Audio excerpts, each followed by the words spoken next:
Hello guys. अपने कहानियों की सीरीज़ में जो मैं पहली कहानी सुनाना चाहती हूँ, ये कहानी मुझे मेरी मम्मी ने बचपन में सुनाई थी।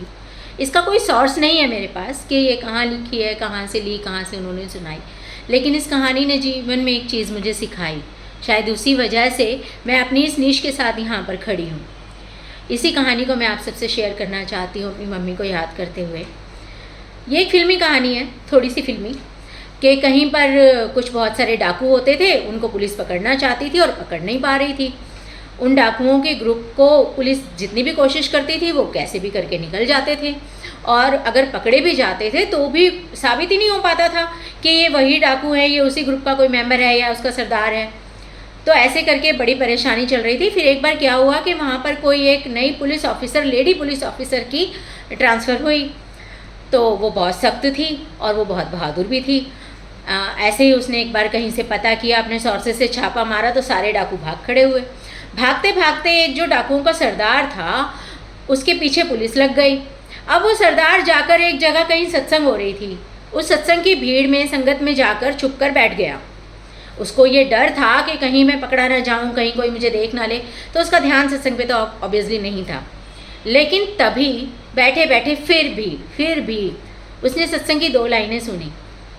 जो वहाँ पर प्रवचन कर रहे थे गुरुजी, आचार्य, जो भी, उन्होंने एक बात बोली कि जो भगवान होते हैं ना, उनकी कोई परछाई नहीं होती, भगवान निराकार होते हैं। वो इस तरह से अपने संगत को समझा रहे थे।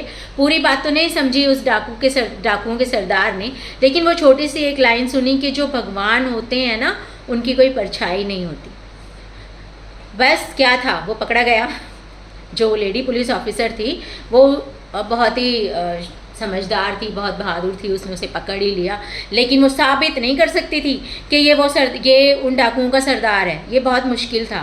तो मीटिंग हुई, उन सब ने एक सलाह की कि देखो, डाकू जो होते हैं ना, वो काली माता को बहुत मानते हैं, तो क्यों ना रात को काली माता का वेश बनाकर जाए और इसको बोलें कि हाँ भाई, तू मुझे इतना पूछता है, तू बोल, तुझे क्या चाहिए।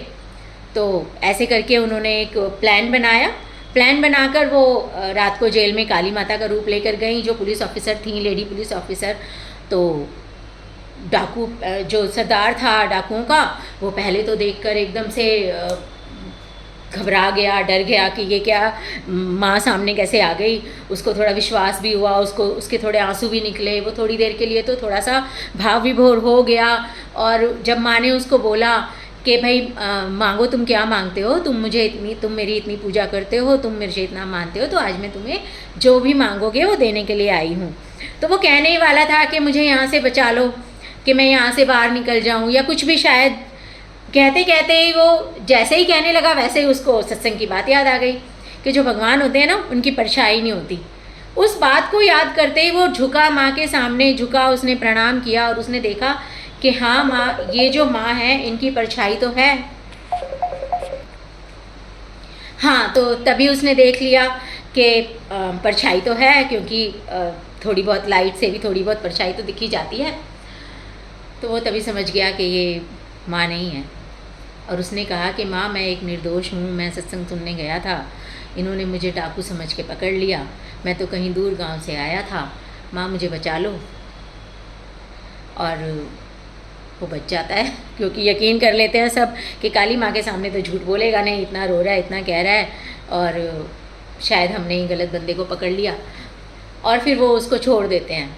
जब वो छूट जाता है तो उसको एक बात का एहसास होता है, जो इस कहानी का मॉरल है एक्चुअली, कि अगर किसी सत्संग की सिर्फ 2 लाइनें सुनकर आज मेरा जीवन बच गया, वो बात मेरे ध्यान में रही और मैंने अपने आप को बचा लिया, तो अगर मैंने सभी कुछ सुन लिया होता तो शायद मेरा जीवन कुछ और होता।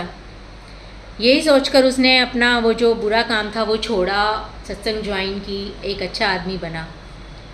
तो इस कहानी का जो मॉरल था वो यही था कि जब हम सत्संग सुनते हैं या कोई भी अच्छा प्रवचन सुनते हैं, किताबें पढ़ते हैं, अच्छी बातों को सीखते हैं, जानते हैं, कहानियों को सुनते हैं, उनके मॉरल्स को सुनते हैं, तो उनकी बातें जो भी हमारे ध्यान में रह जाती हैं वो हमारी ज़िंदगी में ज़रूर कभी ना कभी काम आती हैं। ये बहुत ही छोटी सी प्यारी सी एक फिल्मी सी कहानी ज़रूर है, लेकिन इस कहानी का इफ़ेक्ट हमारे जीवन पर बहुत है, हम सभी बहन भाइयों के जीवन पर इस कहानी का इफ़ेक्ट बहुत है। हो सकता है कि अपनी पहली कहानी सुनाने में और कहने में मुझसे कुछ गलतियाँ हुई हैं, तो उसके लिए क्षमा। और मैं कोशिश करूँगी कि मैं आगे आपके लिए बहुत और अच्छी और सीख वाली कहानियाँ लेकर आऊँ। Thank you.